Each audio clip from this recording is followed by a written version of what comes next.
Pemirsa, untuk mengetahui pergerakan perdagangan komoditas hingga sore ini, kita telah terhubung dengan Eko Trijuni, Head Analyst International Mitra Futures.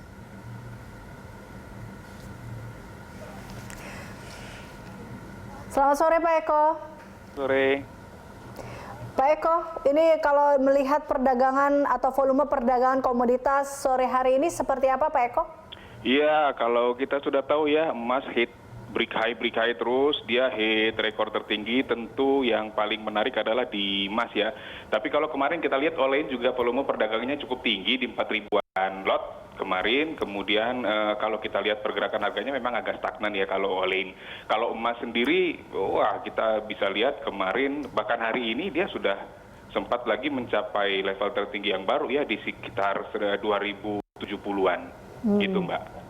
Oke, berarti kalau kita lihat untuk tren volume hari ini cukup baik, bisa dikatakan seperti itu ya? Oke, nah kalau harga komoditas hari ini masih diungguli oleh emas atau seperti apa nih?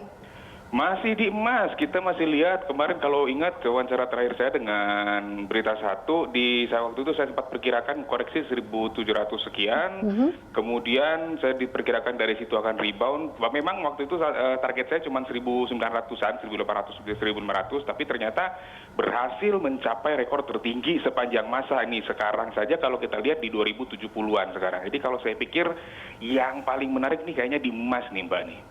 Berarti kalau dilihat bahwa emas ini kan kita lihat bahwa memang pergerakan rupiah sendiri hari ini atau pelemahan rupiah lalu penguatan rupiah ini tidak terlalu berdampak dengan emas juga sepertinya ya? Iya, tidak terlalu berdampak. Kalau kita lihat dalam 1 bulan terakhir saja dia rupiah terhadap US dollar ya itu pergerakannya sekitar 14.800-an lah ya, 4.800-an sampai 14.500-an. Sepertinya untuk rupiah masih stabil, walaupun memang penguatan harga emas ini memang salah satunya pertama selain dipicu kekhawatiran gelombang kedua COVID, juga dipicu oleh pelemahan US dollar. Kita tahu perekonomian Amerika sendiri juga lagi jelek nih, apalagi nanti kalau kita lihat malam ini ada data tenaga kerja nih dari Amerika, US non-farm payroll nanti malam itu prediksinya jelek sekali.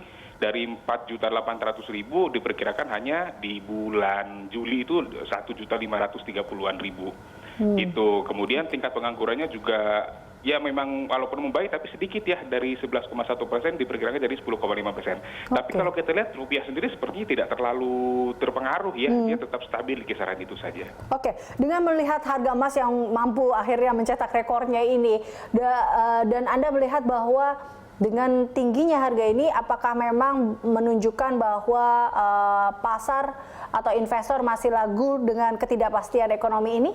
Betul, persis sekali. Kita berkali-kali bicara masalah ketidakpastian atau uncertainty ya. Jadi di mana ketidakpastian itu selalu memicu orang untuk berburu aset-aset yang mereka anggap aman dalam tanda kutip, yaitu biasa kita sebut safe haven. Dalam hal ini, emas membuktikan sekali lagi dalam sejarah bahwa dia masih tetap dianggap sebagai safe haven yang masih banyak diburu orang. Kalau kita lihat trennya sendiri sih memang masih uptrend. Tapi kalau saya melihat kita perlu mewaspadai level-level resisten psikologis nih Mbak. Kemarin kita punya level resisten psikologis di 2000, ternyata tembus. Nah, next saya melihat kalau kita lihat Fibonacci expansion aja, kalau secara teknikal itu ada di kisaran 2100 sampai 2200-an. Jadi mungkin level resisten psikologis baru untuk emas itu di 2100 sampai 2200. Walaupun dalam sejarah belum ada harga itu, memang kita hanya memperkirakan secara teknikal saja. Oke, tapi mungkin tidak menutup kemungkinan karena melihat bahwa kita tahu di 15 Agustus nanti akan ada pertemuan antara Amerika dan Tiongkok. Ini mungkin akan mempengaruhi harga emas kah, Pak Eko? Sangat mungkin untuk mempengaruhi, tapi kita balik lagi nih Mbak, ini episode perang dagang dalam tanda kutip ya, antara Tiongkok dengan Amerika Serikat itu kan berlangsungnya sudah lama.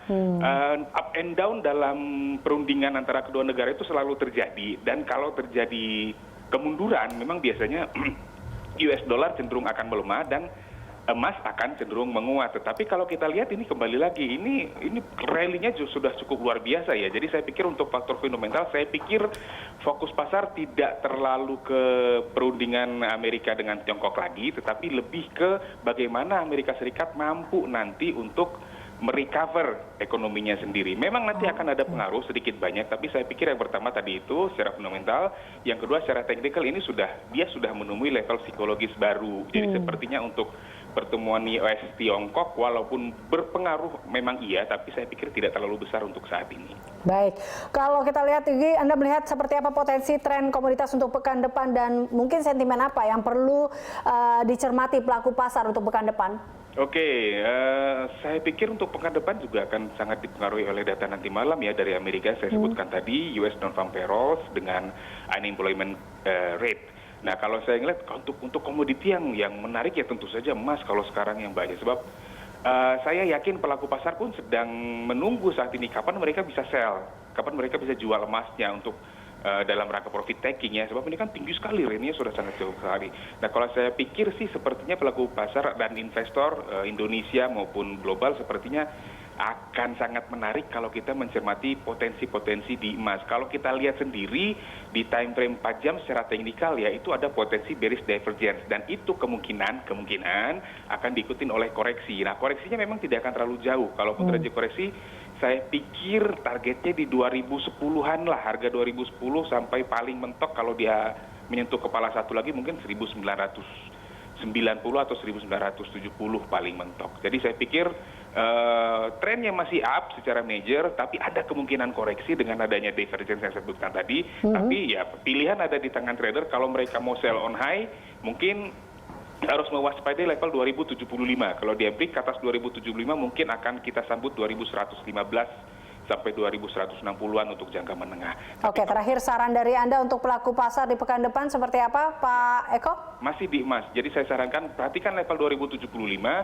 As long as level tersebut tidak break, kita mungkin akan melihat koreksi ke 2010 setidaknya. Tapi kalau dia break 2115 sampai 2160 mungkin bisa kita lihat di pekan depan. Oke, baik. Terima kasih Pak Eko telah bergabung bersama kami. Pemirsa, Eko Trijuni, Head Analyst International Mitra Futures.